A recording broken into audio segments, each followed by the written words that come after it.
63వ రోజు Gita Makarandam Bhagavad Gita part 63 by Arinda Kumar upload చేస్తున్నాను. ఇది ఆనందించండి. నచ్చితే లైక్ చేయండి, షేర్ చేయండి మిత్రులతో, మరియు సబ్స్క్రైబ్ చేయండి నా ఛానల్ని. Thank you.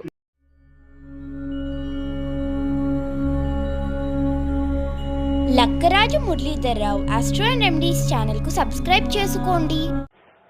శ్రీ గురుభ్యో నమః. గీతామ గ్రంథంలో 63వ రోజు.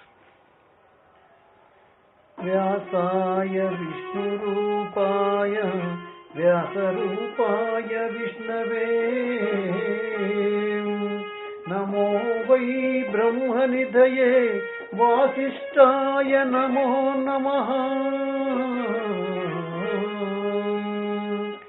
ఓం శ్రీ గీతాదేవ్యై నమః. వసుదేవసుతం దేవం కంసచాణూరమర్దనం దేవకీ పరమానందం కృష్ణం వందే జగద్గురుం. ఓం నమో భగవతే వాసుదేవాయ. పవిత్రమైనటువంటి జ్ఞానాన్ని ఎవరు పొందుతారు అనే విషయం, దానికి ఉపాయం ఏమిటి అనే విషయం భగవంతుడు 34వ శ్లోకంలో స్పష్టంగా చెప్తున్నాడు. తద్విద్ధి ప్రణిపాతేన పరిప్రశ్నేన సేవయా ఉపదేక్షంతి తే జ్ఞానం జ్ఞానినః సత్వదర్శినః సత్వదర్శినః.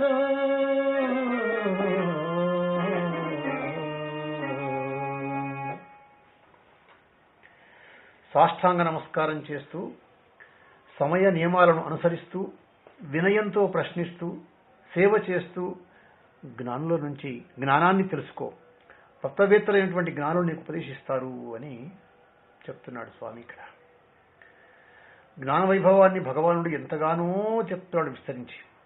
అర్జునుడు కూడా ఆసక్తితోనే వింటున్నాడు. ఇంత విన్న తర్వాత దానిని పొందాలనేటువంటి ఆసక్తి అర్జునులో ఉదయించిందేమో, అది ఆయన ముఖంలో శ్రీకృష్ణుని కనిపించిందేమో. లేకపోతే ఇంత అద్భుతమైన జ్ఞానం లభించే చోటును పొందే పద్ధతిని అడగకుండానే చెప్తున్నాడు అచ్యుతుడు. అంటే అర్జునుడు ఎంత అదృష్టవంతుడో కదా, ఎంతటి అర్హత గలవాడో. ఎక్కడైనా ఎప్పుడైనా అర్హతలే అందలమెక్కిస్తాయట. మనకు ఏమి కావాలో ముందుగా తెలిస్తే ఆ తర్వాత దాన్ని ఎక్కడ పొందాలి, ఎలా పొందాలి, ఎవరి నుంచి పొందాలి అనేవి ఆలోచించుకోవచ్చు. మనకు కావలసింది ఆరోగ్యం అయితే వైద్యుడిని సంప్రదించాలి. మన సమస్య చట్టపరమైనది అయితే న్యాయవాదిని కలుసుకోవాలి. శరీర యాత్రను సాగించే క్రమంలో ఎన్నెన్నో తెలుసుకోవాల్సి వస్తుంది. వాటికి సంబంధించి ఎందరెందరినో కలుసుకోవాల్సి ఉంటుంది. ఎన్ని తెలుసుకున్నా, ఎందరిని కలుసుకున్నా, ఎన్నెన్ని పొందినా, మరెన్నెన్నో పోగొట్టుకున్నా, అసంతృప్తి తొలగనప్పుడు, అశాంతి దూరం కానప్పుడు, బంధాల నుంచి విడిపడనప్పుడు తనకు కావలసింది ఏమిటి, తను పొందవలసింది ఏమిటి, అది ఎక్కడ దొరుకుతుంది అనే ప్రశ్నలు మాత్రము చాలా కొత్త రకంగా పుట్టుకొస్తుంటాయి. ప్రియమైన వాటిని పొందే ప్రయత్నం చేశాం, కొన్నిటిని పొందాం కూడా. ప్రయత్నం చేసి పొందినవన్నీ కర్మఫలాలే కాబట్టి కర్మఫలాలు ఏవైనా అవి అనిత్యాలే కావడం వల్ల ఒక కాలంలో లేదా ఒక ప్రదేశంలో ప్రియంగా ఉండి మరొక కాలంలో మరొక ప్రదేశంలో అప్రియంగా మారిపోతాయి. అప్రియమైనవి అసంతృప్తిని పెంచేవే గాని త్రుంచేవి కావు. ఇలాంటివి ఎన్ని పొంది మాత్రం సాధించేది ఏముంటుంది చెప్పండి. అందుకే మనకు ఏమి కావాలో, మనము ఏమి పొందాలో ముందుగా తెలియాలి. సదా ప్రియంగా ఉండేది ఏదో అదే మనకు కావాలి. అలా ప్రియమైనది మరొక దశలో అప్రియం కాకూడదు. ఇలా చూసినప్పుడు సదా మనకు ప్రియమైనది ఎప్పుడు అప్రియం కానిది ప్రపంచంలో ఏది కనిపించదు. ఏమో, ఏది ఎప్పుడైనా ఎవరు ఎక్కడైనా అప్రియం కావచ్చు, కానీ నీకు ఎప్పుడైనా ఎక్కడైనా అప్రియమయ్యావా? కాలేవు. నీకు ఎప్పుడూ ప్రియమే. ఏ పరిస్థితిలో కూడా నీవు అప్రియంగా లేవు. నేను అప్రియంగా లేను. ఇదే మనం కోరుకునేది. మనకు కావలసింది ఏదో కాదు, మనమే. ప్రియత్వం అనేది మనలోనే ఉంది, మనంగానే ఉంది. ఇది అర్థమైతే అసంతృప్తి అనేది ఉండదు, అశాంతి మిగలదు, బంధం అనేది నిలవదు. అదే నిజమైతే నువ్వు ఉన్నావు కదా, నువ్వు ప్రియంగా ఉన్నావు కదా, ఇక బంధం ఎక్కడిది? ఉంది. నేను ప్రియంగా ఉన్నానని తెలియకపోవడం ఉంది.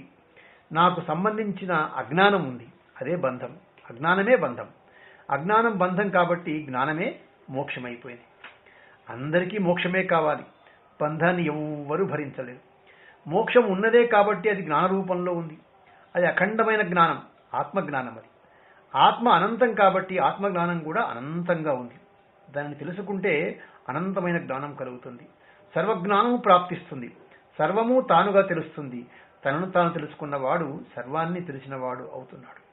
ఇది మనకు కావాల్సింది, ఇదే మనం పొందవలసింది.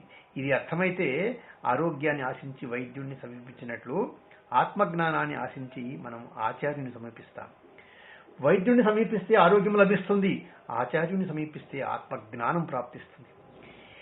ఎవరు ఆచార్యుని పొందుతాడో వాడే ఆత్మను తెలుసుకుంటాడు. కాబట్టి ఆత్మజ్ఞానాన్ని పొందడానికి చేయాల్సిన పని ఏంటంటే గురువును ఆశ్రయించాలి. ఎలా ఆశ్రయించాలి, ఏ విధంగా పొందాలి, ఆ విషయాన్నే ఇక్కడ తద్విద్ధి, దాన్ని తెలుసుకో అంటున్నాడు ఈ శ్లోకం లోపట పరమేశ్వరుడు. అది తెలుసుకో, ఏ విధమైన పద్ధతి చేత, విధి చేత జ్ఞానం పొందబడుతుందో దానిని తెలుసుకో అంటున్నాడు. ఇక్కడ భగవంతుడు గీతను బోధిస్తున్నాడు, జ్ఞానాన్ని బోధిస్తున్నాడు. అలా భగవంతుడు బోధించే జ్ఞానాన్ని అర్జునుడు తెలుసుకుంటున్నాడు. అలాంటప్పుడు మళ్ళీ విద్ధి, తెలుసుకో అని చెప్పడం ఎందుకు అంటే, భగవద్గీత విన్న తర్వాత కూడా మరొక గురువును ఆశ్రయించి తెలుసుకోవాలా? సాక్షాత్ భగవంతుడు బోధిస్తేనే అర్థం కానప్పుడు ఇంకోరు బోధిస్తే అర్థమవుతుందే? అర్జునుని సంబోధిస్తూ భగవానుడు తెలుసుకో అని చెప్పినా అది ముముక్షు జన లోకాన్ని ఆదేశించడమే అని అర్థం చేసుకోవాలి. గీతను అర్జునుడికే బోధించిన గీతా బోధ కేవలం అర్జునుడి కొరకే ఉపదేశించి చెప్పింది మాత్రం కాదు. అర్జునుడి నిమిత్తంగా చేసుకొని సర్వ మానవాళికి వితరణ చేసినటువంటి జ్ఞాన ప్రసాదమే గీతా పీయూషం అని చెప్పేసి మనం ముందే చెప్పుకున్నాము. పొందవలసిందేమో ఆత్మజ్ఞానం. ఈ విషయంలో జ్ఞానాన్ని అందించే గురువు, జ్ఞానాన్ని అందుకునే శిష్యుడు ఇద్దరు ఉంటే చాలు, జ్ఞానం కలుగుతుంది. కాకపోతే గురువు ఎలాంటి వాడే ఉండాలి, శిష్యుడు గురువుని ఎలా సమీపించాలి, జ్ఞానాన్ని ఎలా పొందాలి, శిష్యుడు ఎలా ఉంటే గురువు బోధిస్తాడు, ఇవన్నీ కూడా మనకు ఈ శ్లోకంలో మనకు కనబడుతుంటాయి. మనకు జ్ఞానాన్ని పొందడానికి సద్గురువును ఆశ్రయించాలి. ఇదే ఆచార్యోపాసనము అంటాం దీన్ని. గురువును సమీపించి సాష్టాంగ నమస్కారం చేయాలి. దీన్నే ప్రణిపాతము అంటాం. సమయాలను పాటిస్తూ అనుకూల పరిస్థితుల్లో ఆచార్యుని ప్రశ్నించి సందేహాలను నివృత్తి చేసుకోవాలి. దీన్నే పరిప్రశ్న అంటాం. గురుసేవలో తృప్తి చెందాలి. ఈ మూడు విషయాలను శిష్యుడు ఆచరిస్తే జ్ఞానులు తత్వద్రష్టమైనటువంటి ఆచార్యులు శిష్యునికి జ్ఞానాన్ని ఉపదేశిస్తారు. ఇది దీని యొక్క ప్రధానమైనటువంటి తాత్పర్యం. మనకు మరి ఆచార్యుని సమీపించిన తర్వాత ప్రణిపాతం చేయాలి అంటున్నాం. ప్రణిపాతం అంటే సాష్టాంగ నమస్కారం చేయడం, క్రింద పడి దీర్ఘ నమస్కారం చేయడం, భక్తి శ్రద్ధలతో దండ ప్రణామాలు చేయడం, ఇది ప్రణిపాతం. అలా చేసే ప్రణిపాతం ఆచార్యుని యొక్క హృదయానికి సంతసాన్ని కలిగించే విధంగా ఉండాలి. తెగిన చెట్టు కొమ్మలాగా కింద పడి నిప్పు తొక్కినటువంటి కోతిలాగా లేచిపోవడం కాకుండా భక్తి శ్రద్ధలతో ఆచరించినప్పుడే అది ఏమవుతుందంటే ప్రణిపాతం అవుతుంది. అలా ప్రణిపాతం ఆచరించిన విద్యార్థిలో ఆచార్యునికి ముముక్షు కనిపిస్తాడట, జిజ్ఞాస కలిగిన శిష్యుడు కనిపిస్తాడట. శిష్యుడు ప్రణామం చేయాలని గురువు ఆశిస్తాడా? ఏమైనా అలా ఆశించేవాడు అసలు ఆచార్యుడు అవుతాడా? అలాగని ఆచార్యుడికి నమస్కరించే సంస్కారం కూడా లేని వాడు శిష్యుడు అవుతాడా? అలాంటి సంస్కారహీనుడు ఏమి సాధించాలని గురువుని ఆశ్రయించాడు చెప్పండి. విద్యపై గౌరవం లేని వానికి విద్య అవుతుందా? విద్యపై గౌరవం కలవాడు విద్యను బోధించే గురువు విషయంలో గౌరవం లేకుండా ఉంటాడా? మరి తనలో ఉన్న భక్తి గౌరవాలను వ్యక్తం చేయడానికి ప్రణామం కంటే మరో మార్గం ఉందా? అందువల్ల తనకు గురుదేవునిపై ఉన్న భక్తి శ్రద్ధలను ప్రకటించుకునేటువంటి ప్రయత్నంలో భాగంగా ఆచార్యునికి వినమ్రుడై ప్రణిపాతం చేస్తాడు. అంతేకాదు విద్యార్థులకు తాను సంసిద్ధుడైనట్టు ప్రణిపాతం ద్వారా ప్రదర్శించి మరీ చూపుతాడు. గురుదేవా, నేను మీ పాదాల వద్ద నుంచి శరణాగతుని అవుతున్నాను, మీ పాదాల వద్ద పడి శరణాగతుని అవుతున్నాను, నాలోని అభిమానాన్ని అహంకారాన్ని మీ చరణాల చెంత వదిలిపెట్టేస్తున్నాను, మీరు చెప్పినట్లు ఉంటాను, చేయమన్నది చేస్తాను అని తన యొక్క వినయాన్ని ప్రదర్శిస్తాడు శిష్యుడు. వినయమే విద్యార్థికి ఏమైతుందంటే భూషణం. వినయం లేనివాడు విద్యార్థి కాలేడు, విద్యను గ్రహించలేడు. అహంకారికి విద్య ప్రాప్తించదు, ప్రాప్తించినా అది శోభించదు. వర్షము కొండలపై పడుతుందే గాని అక్కడ నిలుస్తుందే? నిలవదు. కొండలపై నుంచి జారి జారి కిందికి పల్ల ప్రదేశాల నుంచి విశ్రమిస్తుంది. జ్ఞానం కూడా అంతే. జలం ఎలాగైతే పైనుంచి క్రిందికి ప్రవహిస్తుందో అలాగే జ్ఞాన గంగ ఎత్తైన గురుదేవుని నుంచి కదిలి నమ్రత ఉన్నటువంటి శిష్యుని హృదయంలో చేరిపోతుంది. ఎత్తైన గురుదేవుడు అంటే ఉన్నతమైన వాడు అని గ్రహించాలి. ఇక్కడ వినయము లేని వారికి ఎవ్వరూ విద్యను అందించరు. మనం ఆచార్యుని ఆశ్రయించినంత మాత్రాన గురువు మనకు బోధించాలనే నియమం కూడా ఏం లేదు. ఆయన బోధిస్తే అది మన అదృష్టంగా భావించాలి. బోధించకపోతే నష్టపోయేది మనమే కానీ గురువు మాత్రం కాడనే విషయం మనం గుర్తుపెట్టుకోవాలి. మరి ప్రణిపాతం చేసి శరణాగతున్న విద్యార్థికి గురువు శాస్త్రాన్ని బోధిస్తూ జ్ఞానాన్ని ప్రసాదిస్తాడు. వెలిగే దీపమే ఇంకొక దీపాన్ని వెలిగిస్తుంది కదా. జ్ఞానం కలిగినటువంటి గురువే శిష్యుని హృదయ ప్రమిదలో జ్ఞాన దీపాన్ని వెలిగిస్తాడు. గురువు బోధించినటువంటి జ్ఞానాన్ని శిష్యుడు తన హృదయంలో ఏం చేయాలి? నిక్షిప్తం చేసుకోవాలి.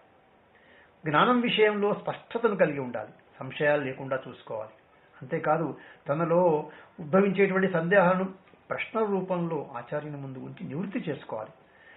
సంప్రదాయంలో శిష్యులైన వారందరూ గురువులను ప్రశ్నించి జ్ఞానాన్ని సంగ్రహించి బుద్ధిని విశాలం చేసుకున్న వారి అనే విషయం మర్చిపోవద్దు.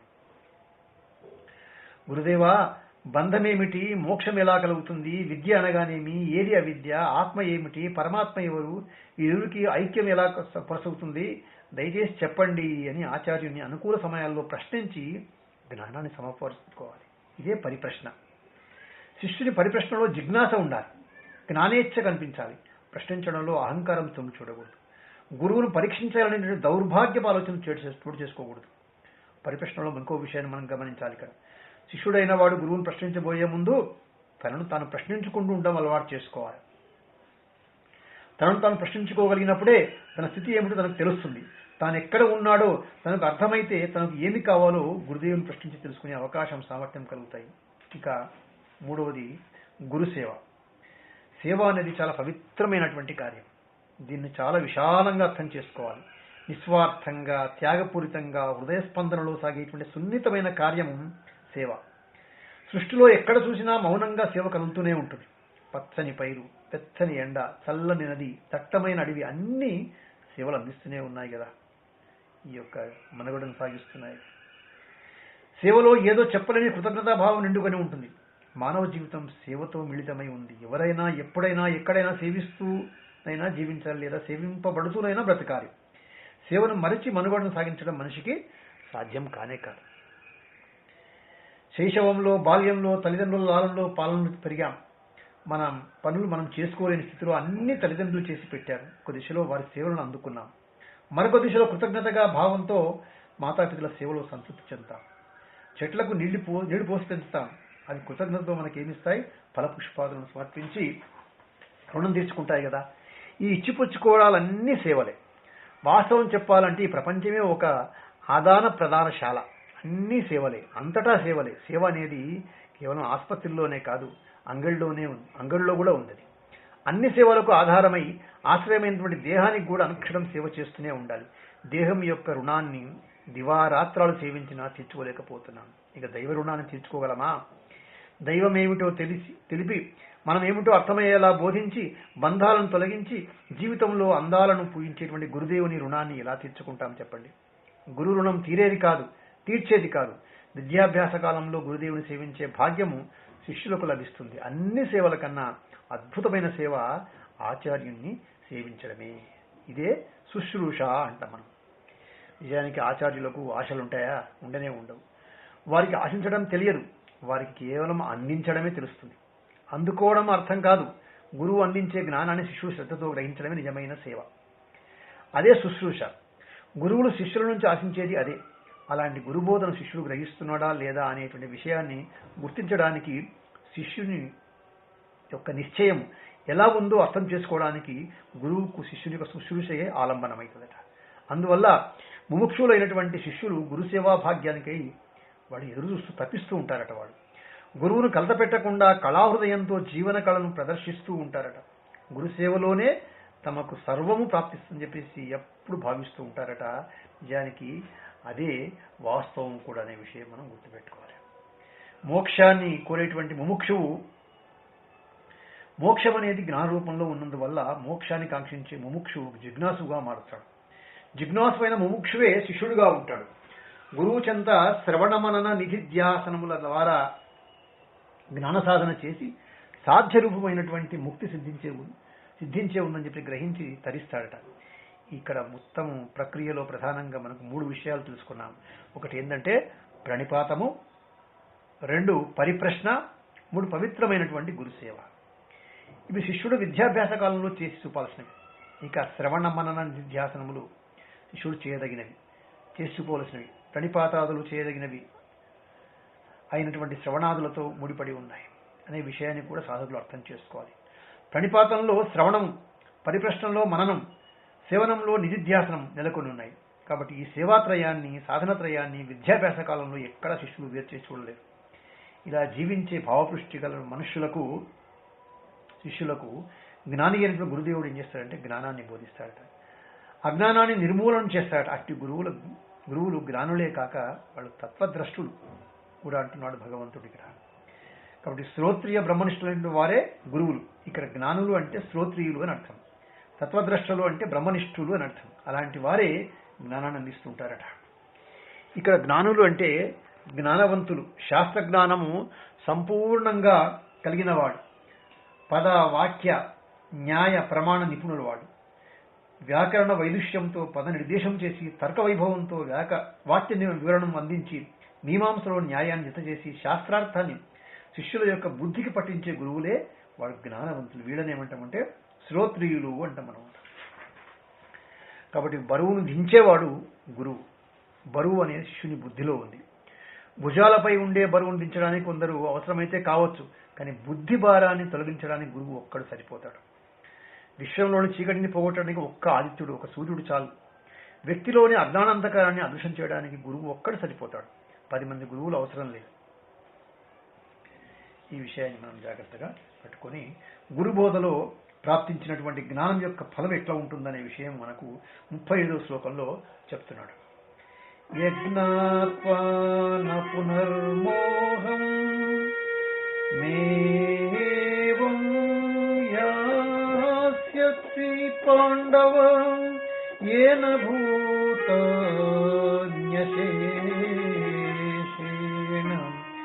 ద్రక్ష్యస్యాత్మనన్యథో మయి. ఏన భూతాని అశేషేణ ద్రక్ష్యసి ఆత్మని అథోమయి అంటున్నాడు ఇక్కడ మనకు. కాబట్టి పాండవ, జ్ఞానం కలిగితే తిరిగి మోహం కలగదయ్యా. ఈ జ్ఞానం చేత సర్వ ప్రాణులను నీలోను, ఆ తర్వాత నాలోను దర్శించగలుగుతావు. అట్టి జ్ఞానాన్ని బాగా తెలుసుకో అని గుర్తు చేస్తూ 36వ శ్లోకంలో జ్ఞాన వైభవాన్ని తర్వాత ఇట్లా ఏ విధంగా ఉంటుందనే విషయము వివరిస్తున్నాడు ఇక్కడ. అపి చేదసి పాపేభ్యః సర్వేభ్యః పాపకృత్తమః సర్వం జ్ఞానప్లవేనైవ రుచినో సంతరిష్యసి. అర్జున, పాపాత్ములందరికంటే నువ్వు మిక్కిలి పాపాత్ముడవే అయినా అట్టి పాప సముద్రాన్ని జ్ఞానం అనేటువంటి తెప్ప చేత చక్కగా దాటేస్తావయ్యా అని చెప్తున్నాడు ఇక్కడ. అర్జునుడికి ఈ విషయంలో ఒక స్పష్టతను ఇస్తున్నాడు స్వామి. అర్జునుడేమో ఆయన ధర్మాత్ముడు, అధర్మం ఎరగడు, పుణ్యాత్ముడు, ఏ పాపము ఎరగడు. ఆయన పాపం చేసేటువంటి అస్వస్వభావం లేనివాడు, దైవ సంపదతో పుట్టినవాడు. ఈ విషయంలో సాక్షాత్ భగవంతుడే సాక్షిగా నిలబడాడు. ఈ విషయంలో పాండుతనయ అర్జున, నీవు దైవ సంపదను అనుసరించి జన్మించావు, దుఃఖించకు నాయనా అని భగవంతుడే మనకు తర్వాత కూడా బలి గుర్తు చేస్తాడు ఈ అర్జుని యొక్క యోగ్యతను గురించి. అర్జునుడు పాపం చేయలేదు, ఏ పాపకార్యము చేయలేదు, అయినా పాపాన్ని ఊహించుకుని భయపడుతున్నట్లు మనకు విషాద యుగంలో కనిపిస్తాడు అక్కడ. కృష్ణ, దుర్యోధనాదుల్ని చంపడం వల్ల మాకు పాపం వస్తుంది అన్నాడు. పాపం నుంచి మేము ఎలా విడిపడాలో తెలియడం లేదు అని కూడా అన్నాడు. అయ్యో ఎంత ఆశ్చర్యం, మహాపాపాన్ని చేయడానికి సిద్ధపడ్డాము కదా అని విస్తుపోయాడు. ఇదంతా ఏమిటి? సర్వగుణైన శ్రీకృష్ణుడు అర్జునుడిని పాపరహితుడిగా అంగీకరిస్తుంటే తాను పాపం చేసినట్టు చేయబోతున్నాడు. అర్జునుడు భయకంపితుడైపోతున్నాడు. ఇంతకీ అర్జునుడి భయానికి కారణమైనటువంటి పాపం ఉండి బాధిస్తుందే, లేకనే ఉన్నట్లుగా ఉండి బాధిస్తుందే అని అర్థం చేసుకుంటే అది అర్థం కాకపోవడం అంటేనే అజ్ఞానం ఉంది అని అర్థభావం. ఈ అజ్ఞానమే సర్వ భయాలకు బాధలకు కారణమవుతుంది. అజ్ఞానం ఉన్నంత వరకు భయాలు బాధలు అంటిపెట్టుకునే ఉంటాయి. అజ్ఞానం నశిస్తే బాధలు భయాలు పూర్తిగా లేకుండా పోతాయి. అజ్ఞానం ఎలా నశిస్తుంది? జ్ఞానం వల్ల నశిస్తుంది. కాబట్టి జ్ఞానం అనేది మనిషికి భగవంతుడు అందించేటువంటి అదొక ఆశీర్వాదం. అదే అభయ ప్రదానం, అదే అభయవరం అనే విషయము ఇక్కడ మనం గుర్తుపెట్టుకోవాలన్నమాట. అన్నే శ్రవణత శ్రుత్వా లేశం సంకీర్తయంతి చ తస్మాత్ కించిత్ వదామ్యత్ర వ్యాసస్యాన్మయా శృతం. సర్వం శ్రీకృష్ణార్పణమస్తు.